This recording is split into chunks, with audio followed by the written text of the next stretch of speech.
Karibu kwenye Beehive Recap. Hapa tunasimulia maisha ya watu waliobadilisha historia ya dunia, kuanzia walikotoka, walichopitia, mafanikio yao, changamoto zao na ulisi waliouacha. Leo tunaenda kumzungumzia mtu ambaye sauti yake ilisimamisha dunia, dansi yake ilibadilisha historia ya burudani na jina lake linaendelea kuishi hata baada ya kifo chake. Michael Jackson. Kutoka mtoto wa Gary, Indiana hadi kuwa mfalme wa pop. Hii ndiyo Beehive Recap. Mwaka 1958 katika mji wa Gary, Indiana nchini Marekani, alizaliwa mtoto aliyeitwa Michael Joseph Jackson. Hakuzaliwa kwenye maisha ya kifahari. Familia yao ilikuwa kubwa na maisha yao yalihitaji kazi ngumu ili kusonga mbele. Akiwa na umri mdogo sana, alianza kuonyesha kipaji cha kuimba na kucheza. Baba yake aliwatengeneza yeye na ndugu zake kuwa kundi la muziki. Walifanya mazoezi kwa saa nyingi kila siku. Nidhamu ilikuwa kali na utoto wake ulijaa mazoezi kuliko michezo. Baada ya kundi lao kuanza kupata mafanikio, dunia ilianza kulitambua jina la Michael Jackson, lakini haikuchukua muda mrefu kabla ya watu hawajagundua kuwa alikuwa na kipaji cha kipekee ambacho kingeweza kung'aa hata akiwa peke yake. Alipoanza kazi yake binafsi, kila albamu ilileta mapinduzi. Muziki wake uliunganisha mataifa, video zake zilibadilisha tasnia ya burudani, na hatua yake maarufu ya moonwalk ikawa moja ya dansi zinazojulikana zaidi duniani. Mashabiki walijaza viwanja vikubwa kwa ajili yake. Wengine walilia walipomuona, wengine walizima kwa furaha.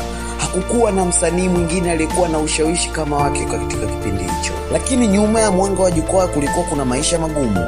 Umaarufu ulimfanya akose faraga. Kila hatua zake zilifuatiliwa, kila uamuzi wake ulizungumziwa, na kila mabadiliko katika maisha yake yakawa habari ya dunia. Baadaye alikabiliwa na tuhuma na kesi zilizotikisa jina lake. Alikanusha makosa hayo na baadhi ya kesi zilimalizika bila kupatikana na hatia mahakamani. Hata hivyo, changamoto hizo zilimwasili sana binafsi na taaluma. Licha ya yote hayo, hakuwahi kuacha kuamini katika muziki. Aliendelea kuandika, kurekodi na kujiandaa kurudi jukwani kupitia maonyesho makubwa ambayo mashabiki walikuwa wakiyasubiri kwa hamu.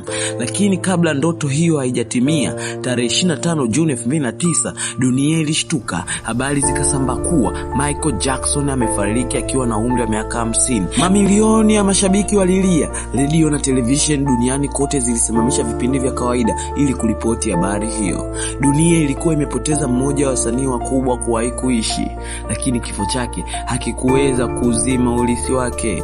Mpaka leo nyimbo zake zinaendelea kusikilizwa na mamilioni ya watu. Wasanii wapya bado wanajifunza kutoka kwake. Wachezaji wa dance bado wanaiga moonwalk, na kila kizazi kipya kinaendelea kugundua ubunifu aliouacha. Historia haikumkumbuka kwa sababu tu alikuwa maarufu pekee.